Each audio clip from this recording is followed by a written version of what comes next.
V času Informbiroja, po letu 1948, ko je bila Jugoslavija hermetično zaprta in še ni imela trgovinskih sporazumov z Zahodom, je komunistična oblast pri upravah državne varnosti okrepila ekonomsko dejavnost in jim naložila, da prebijejo trgovinsko blokado. Na državno varnost, na UDBO, je prenesla tudi premoženje slovenskih zamejskih političnih organizacij in tuje devizne račune. Komisije so opravljale ilegalne posle in od Italijanov prevzele tihotapljenje cigaret. S tem denarjem je slovenska državna varnost tehnično opremljala svojo službo, ustanavljala podjetja v tujini za podporo svoje dejavnosti in uvažala blago za oblastne in druge organe, iz dobička pa je Niko Kavčič, ki je vodil ekonomsko komisijo pri slovenski UDBI od leta 1948 naprej, ustanavljal tudi gospodarska podjetja.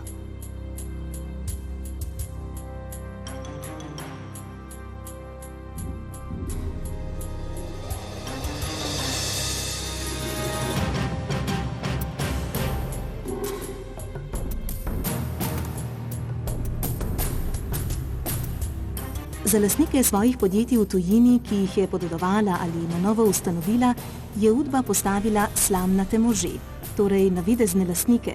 V vsakem podjetju pa so delali tudi agentje uprave državne varnosti. Popolnega nadzora nad njimi pa vendarle niso mogli imeti, saj so bili slamnati možje praviloma ljudje s tujim državljanstvom.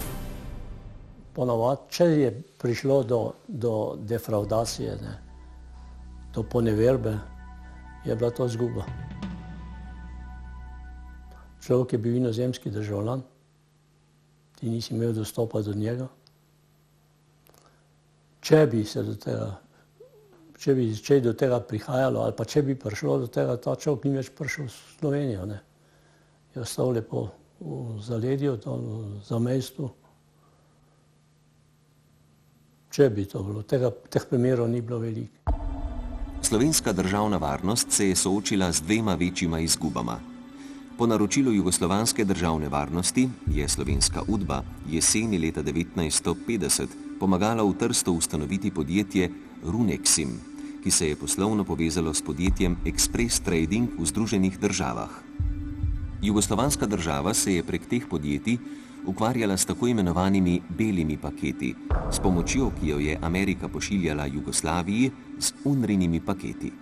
Vendar pa je njihov človek, sicer Slovenec, veliko denarja zaigral na stavah in pobegnil iz Trsta.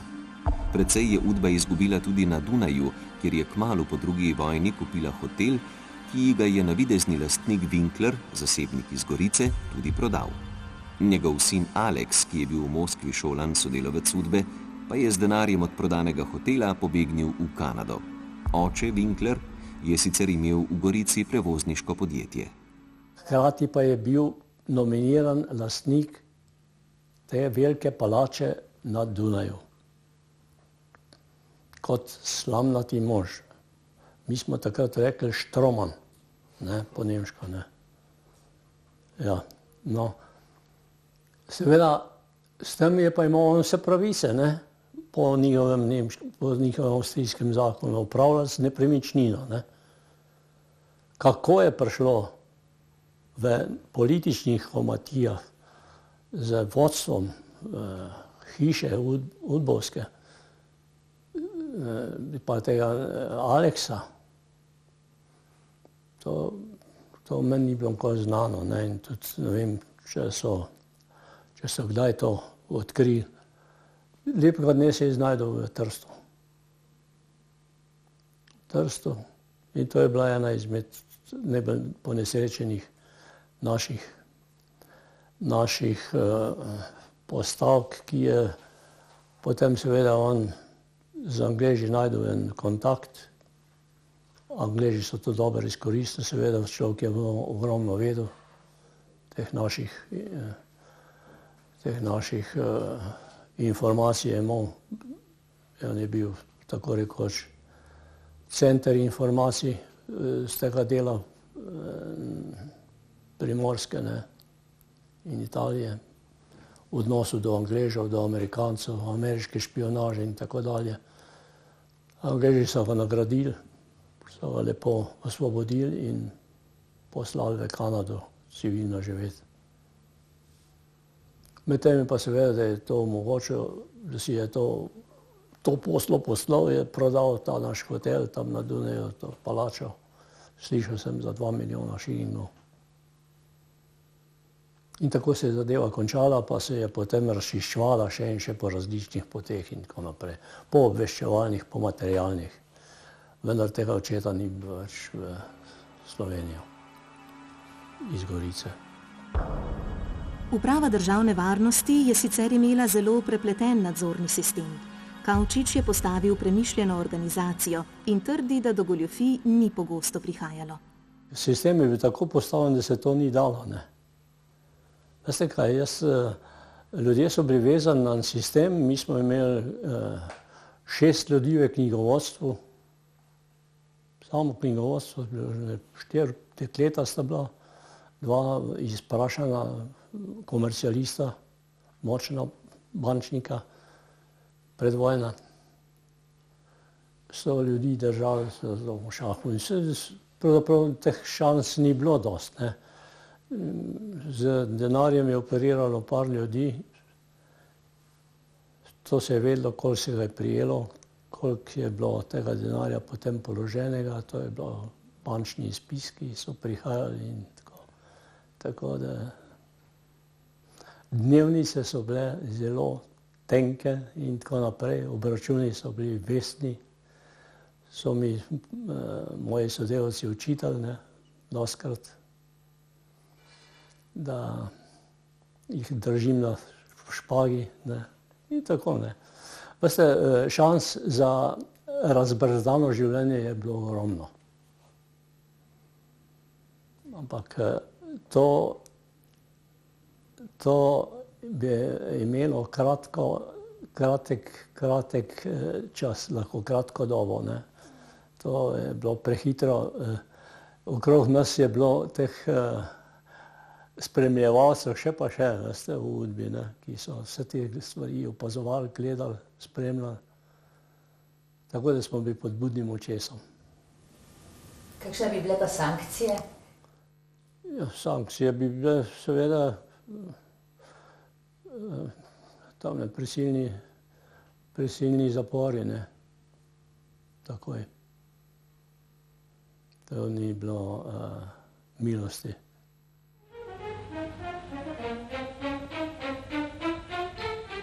Sami bomo gradili socializem, je dejal maršal Tito, ko so kominformijske države z gospodarsko blokado in sabotažami hotele preprečiti njegovo izgradnjo. Sami smo začeli izdelovati stroje za našo težko industrijo, ki smo jih prej uvažali. V tem tekmovanju se je uspešni izpolnitvi plana velikih zveznih podjetij in rudnikov pridružila tudi republiška proizvodnja in se svojimi zmagami pomembno uvrstila med graditelje petletke.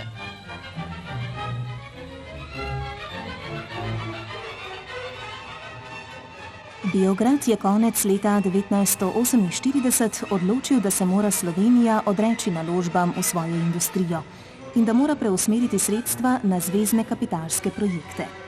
Poleg tega je Jugoslavija dotlej vso opremo, material, surovine in stroje za nove tovarne nameravala uvoziti iz socialističnih držav.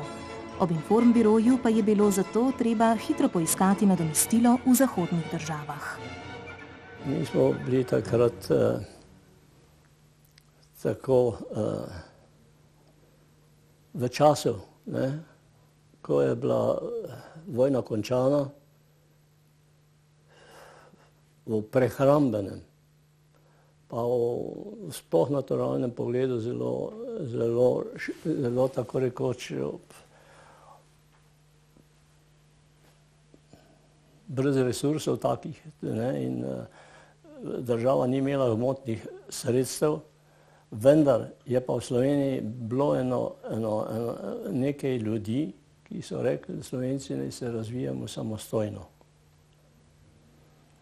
Tako za razliko od ostalih predelov v državi, ki so v centrali v Beogradu gledali svojo matico, tam iskali svojo pomoč. Meni je Krajger Neštetokrat rekel, postavimo se na lastne noge, iščete doma vire, pustite Beograd na centralo, ne iščite tam nobenih virov, vendar virov je bilo pa vedno premalo. Hkrati si je Jugoslavija po letu 1945 izmislila tako zapleten sistem, da je dolgo trajalo, da je sploh deloval, razen na področju tuje in domače sovražne dejavnosti. Preden je na primer prišel najbolj preprost izdelek iz tovarne v trgovino, je trajalo 4 mesece. Ena od značilnosti povojne Jugoslavije so bile tudi neprestane reorganizacije na vseh področjih. Z reorganizacijami so se spreminjali predpisi, kadrovska politika, premeščali so vodilne kadre, neprestano so eksperimentirali in povečevali administracijo ter postavljali zapletene birokratske poti, kar je še dodatno negativno vplivalo na gospodarstvo. Tako so ustvarjali zmedo, nejasnosti ter veliko nepotrebnih stroškov in tako še dodatno zavirali razvoj. Ekonomska dejavnost uprave državne varnosti pa je ovire preskakovala in tako je bilo ob zapletenih pravilih in z ilegalno dejavnostjo laže ustanavljati nova podjetja. Ja, sistem je bil vendar zelo dogmatičen, ne? Dogmatičen, imel neke svoje inštrumente, ne? In nam ni pustil tega, kaj bi rekel, dinamičnega razvoja človekova volja, človekov talent ni mogel priti do izraza, ker je bil nekako kalupljen, ne?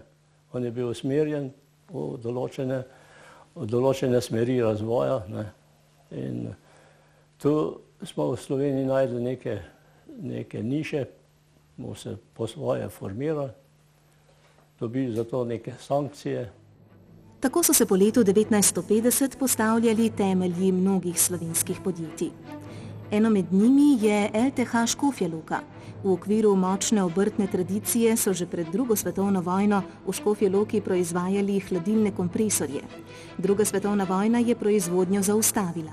Obudili pa so jo leta 1955 v podjetju Motor, ki je delovalo v okviru Kazensko-poboljševalnega zavoda in izdelovalo sprva elektromotorje, nato opremo za gostinstvo. Hladilne naprave pa so znova začeli izdelovati leta 1955. Leta 1960 se je podjetje preimenovalo v LTH, Loške tovarne hladilnikov. No, moja ideja pa bila, da bi najprej ta grad očistil zapornikov. Druga ideja pa bila, da bi nadaljeval tisto tradicijo hladilnih strojev. Rekel sem, 500 delavcev moramo zaposliti, drniti tovarno in seveda zato dobiti prvič možnost, da tele zapornike spravimo iz grada ven, in drugič, da uredimo vse, kar je potrebno za stvaritev te nove tovarne. To je bilo precej naporov, z njih smo s Krajgerjem reševati. Krajger je bil notranji minister, imamo vso to organizacijo pod seboj. Ta organizacija mu je delala težave, ljudje so bili že takrat namazani z vsemi žalbami, ne. In so tiste zapornike tudi uporabljali, ne. Eni so jim delali pohištva, eni so jim delali druge usluge in tako naprej, in je bilo 1000 interesov. In se mogel Krajger na leto boriti, da je pravzaprav administracijo premagal, ne, da je prišlo do ukinitve. No, tako je to do tega prišlo in temu se nekaj časa reklo še Motor, ne. In iz tega je nastala velika tovarna, ne, ki je takrat potem nastala Loška tovarna hladilnikov. In to je bila tovarna, ki je delala hladilne stroje pravzaprav po vsem tem Srednjem vzhodu. Po vojni se je Jugoslavija soočala z osnovnimi problemi. Slabo kakovostjo domačih izdelkov, s pomanjkanjem prevoznih sredstev, s pomanjkanjem domala vsega, s slabim poslovanjem, z ne najbolj uspešnim pobiranjem davkov in dolgo je trajalo, da je sklenila trgovinske sporazume z zahodnimi državami. Šele po letu 1950. Avtomobilske industrije Jugoslavija ni imela. Uvoz avtomobilov v času ekonomske blokade je bil skorajda nemogoč in že nekaj let so jih tihotapili prek meja. Leta 1951 je uprava državne varnosti odprla zastopstvo za proizvode Daimler-Benz v Kopru pod imenom Jugo Mercedes. Jeseni leta 1952 pa so podjetje prestavili v Ljubljano, za direktorja pa postavili Milana Nagliča, ki je podjetje vodil do leta 1984. Poskrbeli so za prostore, kader in potrebni kapital. Jugo Mercedes so leta 1953 preimenovali v Avtokomerc. Začeli so graditi manjše servisne delavnice in odpirati predstavništva po vsej Jugoslaviji. Takrat se je že porajala ena osebna verzija, Beograd, Ljubljana in tako dalje. To je vse to povezano, kdo bo prej, kdo bo primat imel v stvarih. No, z Nemci se je začel, seveda tu je šlo takrat tudi te apetiti, da ste okrog avtomobilov, tega je bilo ogromno. Ne samo pri nas, po cel državo. Potem so videli, da je tle na Špranjah se da skozi prideti, pa so nas ponudili in tako naprej. In smo pod okriljem CK-jev uvažali te avtomobile pol naprej. Oni so sicer za njih dali sam svoj denar. Za Slovenijo sem pa jaz kupil 70 vozil, takole za te inštitucije. No in jaz sem potem insistiral, da se v Nemčiji ustvarijo pogoji, da nam dajo zastopstvo. Takrat so se pa Nemci še vedno Beograda precej, so imeli precej rezerv do tega, da bi eni takole nepomembni republiki, ki bila taka pooblastila dal v tem mednarodnem kontekstu, ker Beograd pa za Nemčijo je le drugo faco pomenil kot mi v Ljubljani. Ampak mi smo naprej peljali to našo politiko, naročila avtomobilov, drug tega ni delal, mi smo bili tam nekako priznan kot solidni kupci, plačniki, organizatorji. So le videli, da nam morajo tako mimo. Jaz smo rekli, dobro, poskusimo, to je bilo leta 52 še,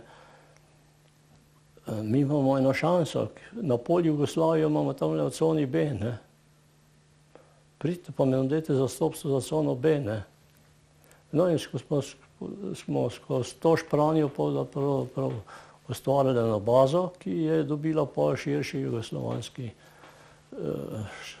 obseg. Ko je bila 54. leta ta stvar končana s cono B, smo zadevo prenesli v novo zastopstvo v Ljubljano. Tako smo prešišali tele beograjske apetite, potem smo pa v Beogradu dali šanso, smo dali tam veliko servisno delavnico, tam prenesli eno svojo podružnico, tako da se je tam začel nov šlager nakupov in tako dalje in tako dalje. Leta 1952 sta novomeška delavnica za popravila kmetijske mehanizacije Agroservis in majhno podjetje Motomontaža podpisala kooperacijsko pogodbo z nemškim Auto-Unionom za proizvodnjo in servis DKV vozil. Obe podjetji sta se združili najprej v Motomontažo, leta 1958 so razvili prvi domači kombi, malo zatem pa počitniško prikolico, današnjo Adrio. Leta 1959 so se preimenovali v IMV, Industrijo motornih vozil. Krajši čas so za Auto-Union sestavljali avtomobile DKV, od leta 1967 do 1972 so sodelovali z British Motor Company in sestavljali Austine. Povezava z Renaultem pa se je začela leta 1972. To je bil pa majster tudi za te posle stari Bulc, oče tega Markota Bulca, on nam je tudi neprestano švigal po inozemstvu. Smo ga tudi imeli na stranski liniji, tako za take razne kombinacije. Pripelje tiste DKV tam dol v Novo mesto, rekel, da bi tam v Novo mesto začel. Mene pa v Novo mesto neprestano vozi Širih. Širih je bil šef Udbe v Sloveniji takrat, on doma iz Novega mesta. Vsako soboto me pelil dol v Novo mesto, smo tam v enem gradu nekje spala, v enih starih razmerah. Rekel, tule dajmo nekaj narediti. On bi pa, kot Novomeščan, bi pa rad tam dol tudi nekaj naredil. Rekel, no v redu, dajmo te dolenjske kmete malo modernizirati v proizvodne delavce. tudi tam je par sto teh delavcev treba. No in smo s tistim DKV-jem začeli, skromno delavnico. Mi smo imeli prav sporazume z nemško fabriko. To se je začelo, pa pride Mercedi Levičnik čez nekaj časa, ne. Pa se z njim zmenimo, ne.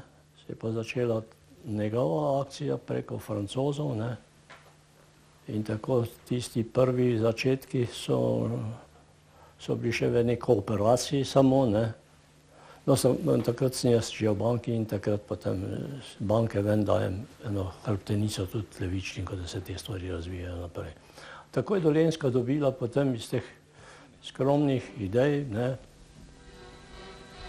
eno širino, ki jo danes ima.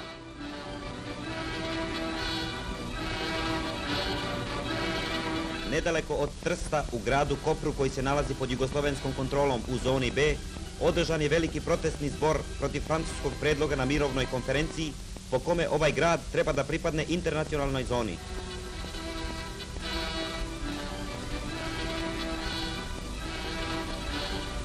Stanovnici Kopra i obližnjih sela, ribari iz okolnih mjesta, slili su se u masu koja je prekrila trg maršala Tita.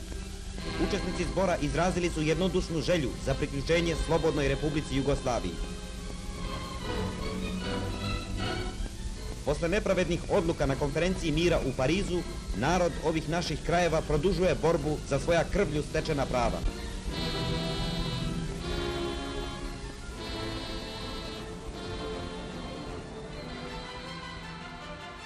Bitka za slovensko ozemlje se leta 1945 ni končala. Primorska je bila razdeljena na cono A in cono B.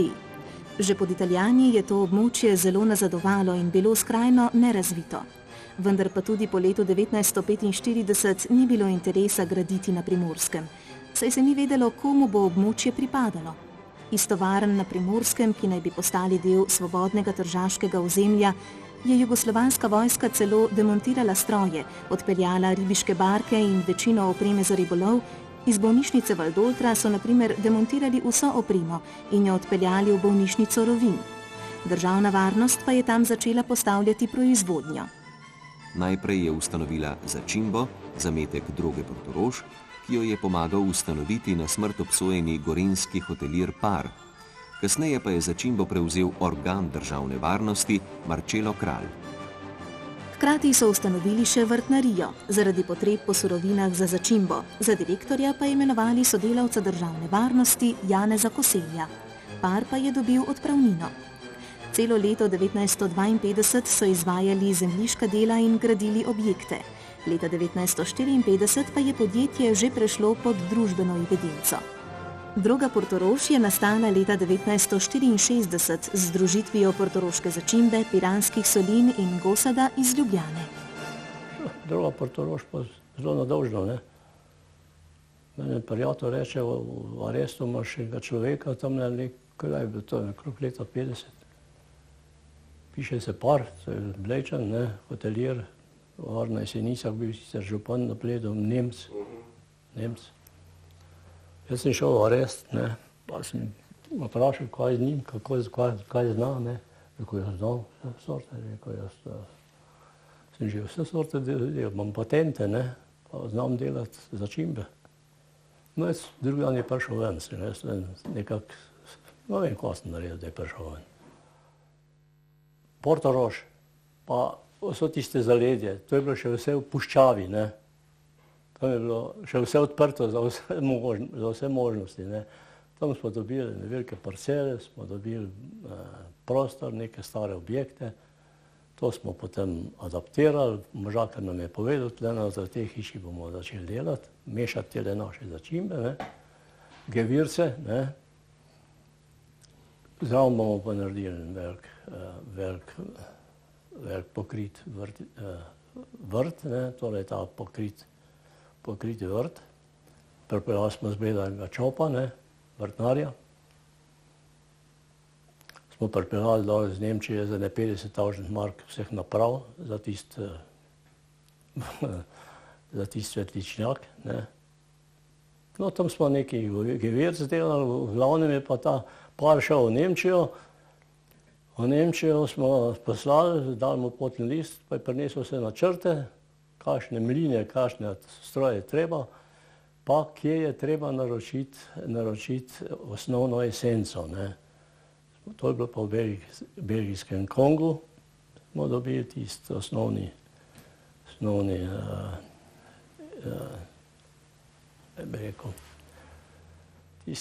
ekstrakt, ki je bil potreben za vse lastnosti, ki jih ima potem poper. No, to smo z belgijskega Konga kupovali. On je te stvari zmešal, dobro naredil in nam je zmanjkalo kamionov, da bi po celi Sloveniji, po celi Jugoslaviji zvozili ta poper po hotelih, po restauracijah in tako naprej. No, to so te zgodbice, ne. In tako je droga nastajala, droga se je potem primerjala za Čimbo, tam je moj dober sodelavec to prevzel, dolgo leta vodil, kralj Marčelo, primorski Slovenc, ki je bil v tej moji igri tam, v tistih udbovskih švercarijah, zelo uspešen, ne. In potem je 10 let, 20, ne vem, koliko let je vodil, da je iz tega ratalo to, kar je danes, ne. Leta 1947 je imela Slovenija samo 5 jadrnic. Svojo prvo ladjo jeklene konstrukcije Sirop, ki so jo kasneje preimenovali v Martina Krpana, pa je dobila, ko je slovenska uprava državne varnosti ni mogla več uporabljati za tihotapljenje. Šele leta 1954, ko je Slovenija dobila svojo obalo, so koprski odborniki ustanovili podjetje Val, prvo slovensko ladjarsko podjetje v zgodovini, ki se je zelo hitro preimenovalo v Slovenija linije, ki pa ni imelo niti ene prekooceanske ladje. Leta 1954 je nabavilo še motorno ladjo Gorenjska s 1312 tonami nosilnosti. Še vedno pa ni mogoče govoriti o neki pomorski družbi. Mi smo videli prvo eno ladjo, potem smo drugo ladjo, tretjo ladjo, ampak da do teh ladij pa ni prišlo tako enostavno. Jaz sem 2 let, najmanj 2 let sem jaz to študiral, kaj je bilo slovensko mornarico pred vojno, koliko je slovenskih mornarjev, kje so bili, kdo so še, kje so se šolali, kakšna je ta ekipa. Sem preko prijatelja, ki je imel tam nedal notranjo službo v Kopru, Forteja Markota, zbiral te podatke po Jugoslaviji, po svetu in tako naprej. Pa smo iskali smeri, a je to turizem, kam se bomo turizem razvijali, ali gospodarsko dejavnost in tako naprej, neposredno prevozniško. To so bile dileme. Dileme so bile pa še posebej z samimi pomorščaki. Oni so se formirali, oni so tli svoj klub, oni so tli svoje zakone, oni so uveljavljali pa pripravljali svoje statute, svoje podloge za slovensko mornariško službo in tako naprej. Tako je tekla vzporedno, z vsem tem je tekla še ta zakonodajna smer utrjevanja. To je pogojevalo pol drugič, da smo v Piranu naredili luško kapitanerijo, da smo v Piranu odprli šolo za pomorščake. In v Kopru se je pojavil potem, ko je videl, da se to Petrinja, župan takrat, smo rekli, kopati je treba začeti, pa blat dvigati, pa sproščati morje, globino pripravljati. In tako se je s skromnimi začetki to začelo. Leta 1954 so podjetje Slovenija linije ukinili in ustanovili splošno plovbo. 23. oktobra leta 1954 so nabavili prvo čezoceansko ladjo z nosilnostjo prek 10.000 ton, Rok. To je bil zgodovinski dogodek za slovensko pomorstvo, so zapisali. Vse 3 ladje so sprva plule pod tujo zastavo in so bile temelj slovenske trgovske mornarice. Tisto 2 ladje smo tako mimrili kupili na morju, dol, Tangerju pa nekje. Zadnja ta velika je pa na borzi bila kupljena v Londonu, ne. Popodne 4-5 meni kapitan tle te splošne plovbe že. Prav, do 5 imamo čas. A jo kupimo ali ne kupimo. Ne vem, koliko, $800,000, koliko ima franko, ne vem, koliko je bilo dolarja, meni se di. No, rekel, kaj je zdaj? Pa ne zdaj ministra vprašam. Pa ne tistega njegovega pomočnika vprašam. Če me pomočnika vpraša, bo z ramenjem mignil, pa bo rekel, ja, daj ti ministra vprašaj, ne. Ministra sem pa že vprašal, ne, sem rekel, hočem njega sprašovati. In tudi jaz malo hodil okrog mize, pa sem mu rekel. Sem pa rekel, počakaj, ne. Zunaj me počakaj. Pa sem dvignil telefon, pa v Švico telefoniral, rekel, nakaži, on je pa čakal v Švici. Nakaži v London. Ta je nakazal, zjutraj je Tempo imel depešo v Beogradu.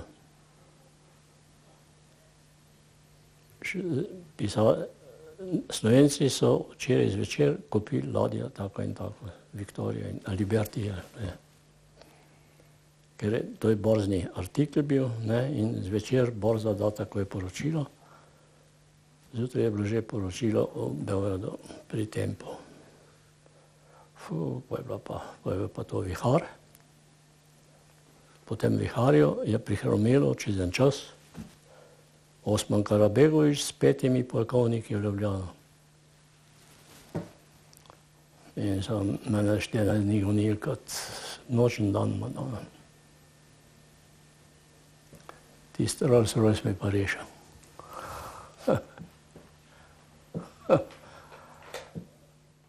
Potem je pa nastala velika hajka, veste, na reki, v Uljaniku, ne, v reški paroplovni družbi, v Splitu, v Črni gori, da so Slovenci šli v paroplovno dejavnost, ne. Medrepubliški konflikti so nastajali in tako naprej. Usporedno s tem se je razvijala Luka Koper. Slovenski politiki so si namreč slovenske ladje lahko ogledali sprva le na reki, ali so se do njih morali peljati s čolnom oziroma z jadrnico, kajti morje na slovenski obali je bilo preplitko. Luka je, mi smo z Rogom prišli na morje pred Koper, nismo mogli not, ker ni bilo globine, ne.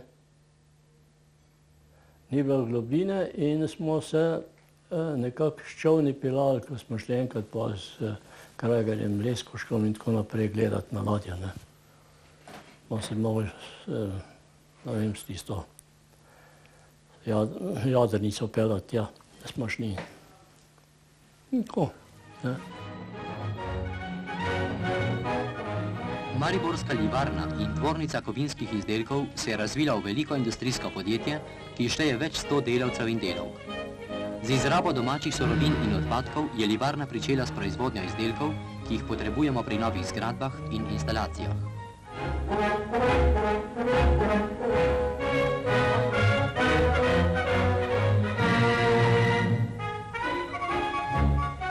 V strugarni so pri strokovnih delih zaposlene tudi številne žene, ki so postale mojstri svojega dela in udarnice.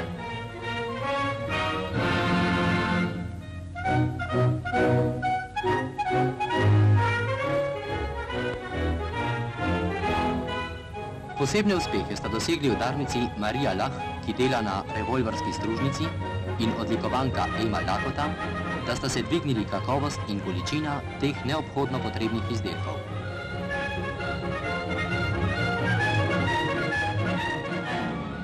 Udba je vložila tudi v livarno Maribor, ki je največje mariborsko industrijsko podjetje s 1100 zaposlenimi. Prvi je bil pa en Grmek, direktor, ne, brat enega mojega sodelavca, Grmeka tudi. Tam smo jo pa vozili veliko strojev, livarskih. Bil pa še po vojni, ali ne, še pol čez leta gor, pa sem direktorja vprašal, še zmeraj delaš te bakrene kljuke. To so tiste kljuke stare, ne, če se jih spomnite. Ne. Rekel, mi smo pa poznali že moderne kljuke, ne, v Nemčiji in tako naprej. Ne. Rekel, ne. Rekel, on je pa uvažal iz Sevojna, pa odpadke. Ne. Sevojno je baklene odpadke uvažal. Je rekel, veš kaj, koliko časa bo Jugoslavija tak trg, kakršen je, jaz te kljuk nikoli ne naredim dost. Meni tega čisto nobene novotarije. Ne. No, ampak seveda zdaj so prišli malo stisko, da je že v novih časih. Ne. Podjetja v Sloveniji, v katerih je imela državna varnost svoj interes ali jih je ustanovila, so praviloma vodili njeni sodelavci. Rekli so jim organ. Nekatere je Niko Kavčič podedoval od oblastnih struktur iz leta 1945, hkrati pa širil krog sodelavcev. Te so postali potem vsi zelo upoštevani direktorji po letu 1954, upoštevani direktorji z velikimi uspehi. Vsi po vrst lahko rečem, da so odigrali eno zelo državotvorno vlogo, postavljali dobre temelje svojim gospodarskim podjetjem. Večina je bila dobrih gospodarjev, Splošna plovba, Boris Šnuder 10 let vodil podjetje, Naglič je postavil temelje Avtokomercu, Oman v Kranju je postavil IBI, Tajnik je postavil tekstilno podjetje v Ljubljani, drug, na primer, postavil podjetje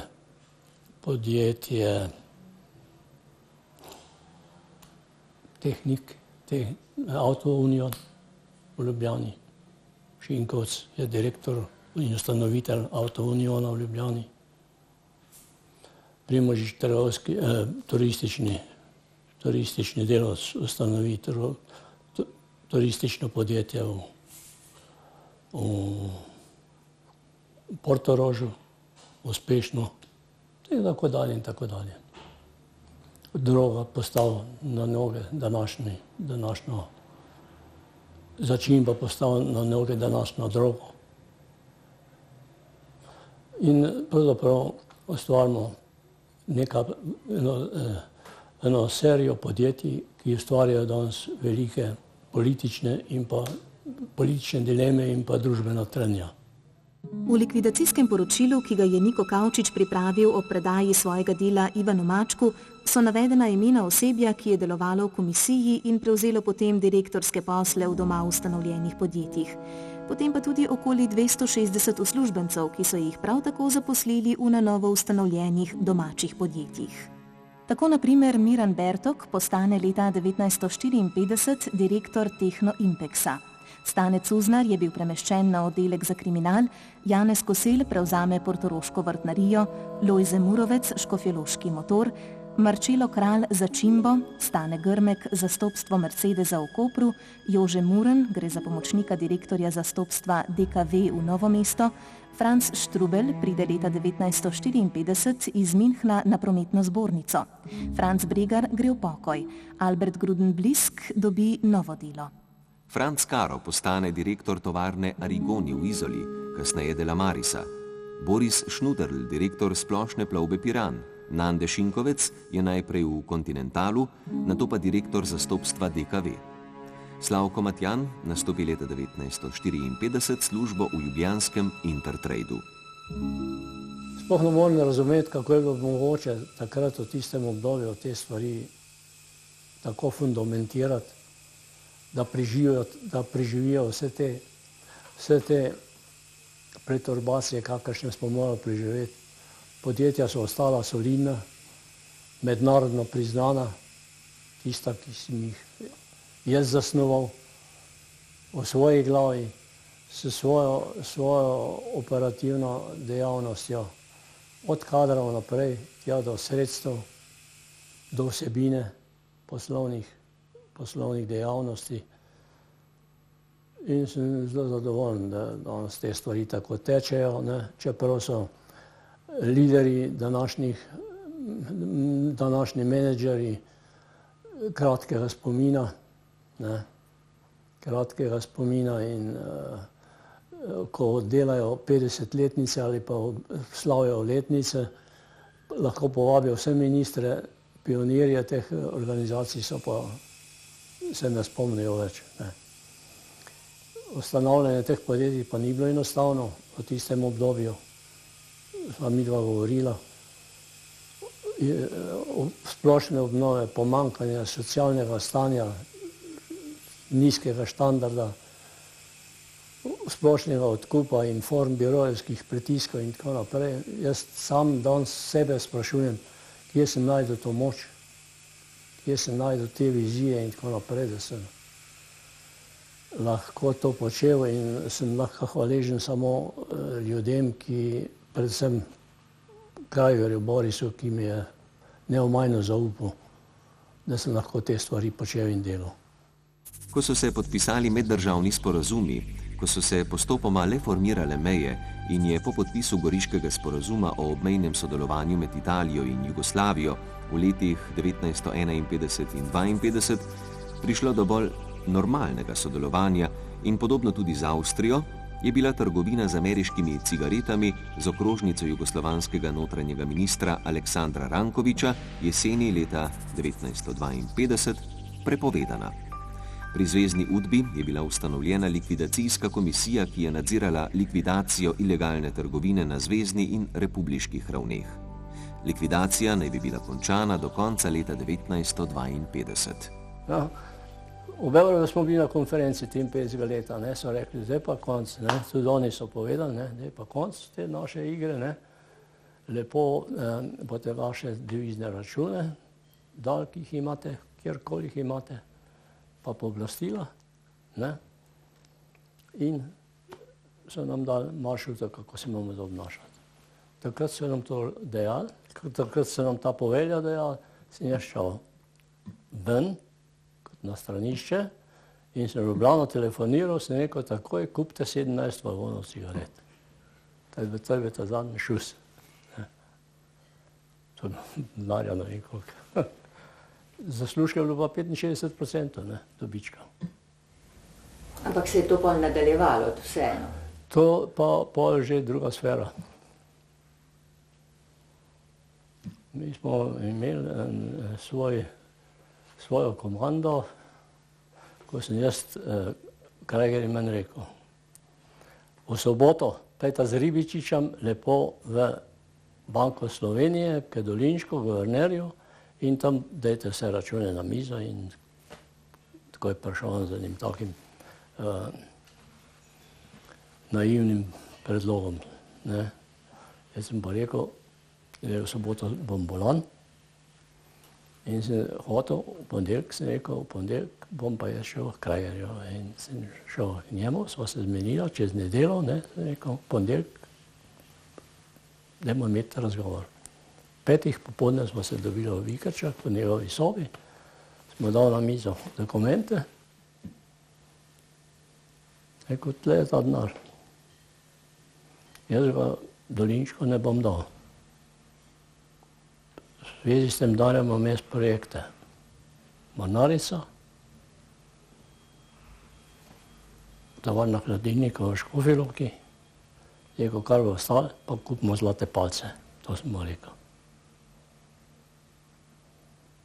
Še prej, ko tiste podatke gledal, to so švicarski izvlečki bili, rekel se, to je denar, ki ga Kidrič v proračunu rob. In je 5 minut letal okrog svoje dolge mize, kaj smo jaz predlog dal. Na koncu je malo zasmejal, mi je bila nova navada, je rekel, mornarica potrjujem, hladilnike potrjujem, namesto zlatih palc bomo pa dali v Tržaško banko. To je bil sklep. Pa smo pa jaz traj malo več dal v mornarico, pa malo manj mačkal. Tako. Uradno je bilo treba ilegalno trgovino leta 1953 torej prekiniti, vendar se to ni zgodilo. Ilegalne posle so nadaljevale vse uprave državne varnosti. Zvezna vlada v Beogradu Sloveniji ni zaupala, zato je na mejo poslala vojsko, policijo in carino iz južnih republik, da bi bila meja z Italijo res zaprta, kar je povzročilo velik mednacionalni nemir. Sama pa je ilegalne posle še naprej opravljala. Udbi za Srbijo in Hrvaško sta se pod navidezno likvidacijo združili, tako da je hrvaška udba svoje pozicije ilegalne trgovine, ki jih je imela v Rovinju, Poreču, Pulju in na Reki, povezala s srbsko udbo. Monopol za Italijo so prepustili odjemalcu Negriniju iz Trsta. Hrvaško-srbska skupina je trgovino s cigaretami razlagala kot povsem legalni tranzit, medtem ko je zvezna udba skušala trgovino čim bolj zakriti, saj je sama ustanovila likvidacijsko komisijo, hkrati pa je v imenu likvidacije uničevala konkurenco. To so bile medsebojne spletke ves čas, ne. To je bila ljubosumja še in še, ne. Oni so lahko delali, ti ni smel delati, ne. Ti si bil nezakonit, on je bil zakonit, ne. Če oba skupaj so bila pa nezakonita, ne. Ja. V odnosu do regularnega življenja, ne. Tako so ilegalno trgovino nadaljevale tudi republike in pred zvezo prikrivale dohodke. Tito je zato imenoval posebno zvezno komisijo, ki naj zadevo uredi. Komisijo je vodil Osman Karabegović. Misleč, da je Slovenija prikrila največ sredstev, je komisija prišla najprej v Ljubljano.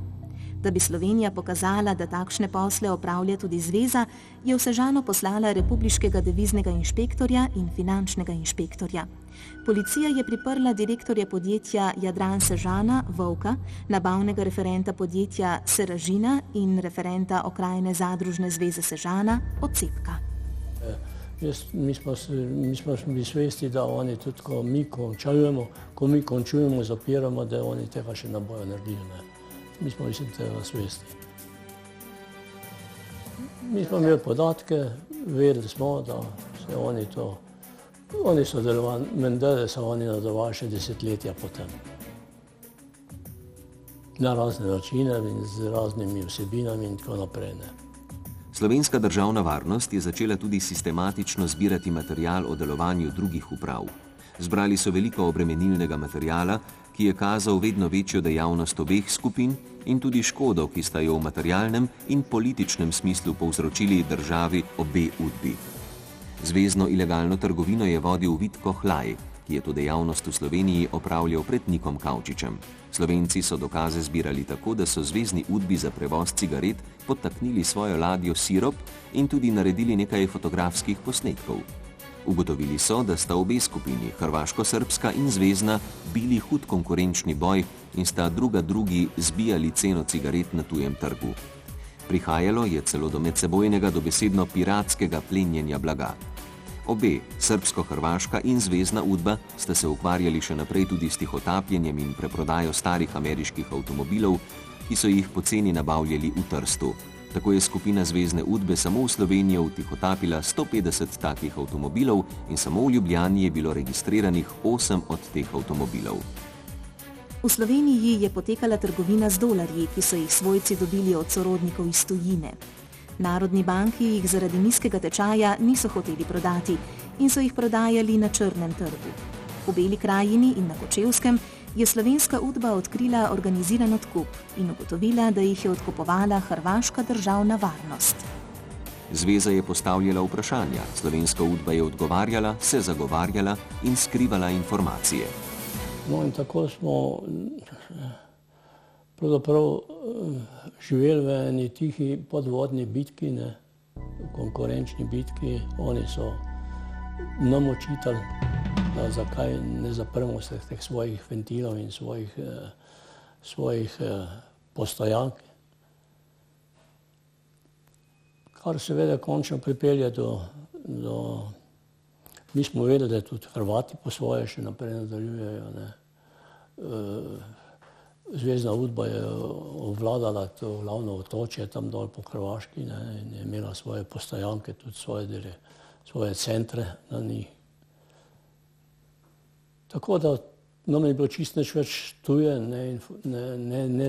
neznano, da oni pravzaprav želijo predvsem likvidacijo vseh ostalih perifernih centrov. Že zlasti jim je pa šel na živce, jim je pa šel naš center, naše poslovanje, ker je bilo pravzaprav daleko najbolj organizirano, uspešno, dosti solidno, skratka nekako povezano z srbskim šovinizmom do Slovenije sploh, Tako da smo živeli pod velikim pritiskom, Tega so doživljali tudi naši politiki, vrhunski politiki, ki so bili pol dvakrat klicani na zaslišanje na vrhu ali pri Rankoviča in Maršalu, kar je imelo potem tudi svoje zaključne sklepe, da se te stvari potem z vednostjo vseh teh prizadetih definitivno stvari likvidirajo. Je pa seveda ta privilegij, ki so ga oni zadržali in imeli, se je verjetno po naših informacijah vlekel naprej, nam pa tudi seveda spričal teh okolnosti, ki jih je pa tudi naše politično vodstvo ugotovilo, da je treba stvari počasi peljati k koncu, spričal tega, kar se je dogajalo na Tržaškem, pa z to sistematično ureditvijo tržaškega vprašanja.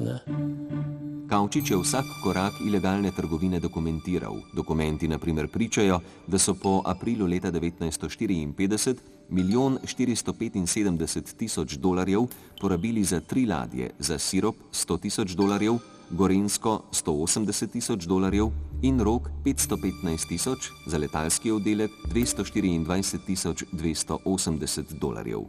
Bančne naložbe $300,000 je Kavčič po naročilu Borisa Krajgerja predal Matiji Mačku za banko v Trstu.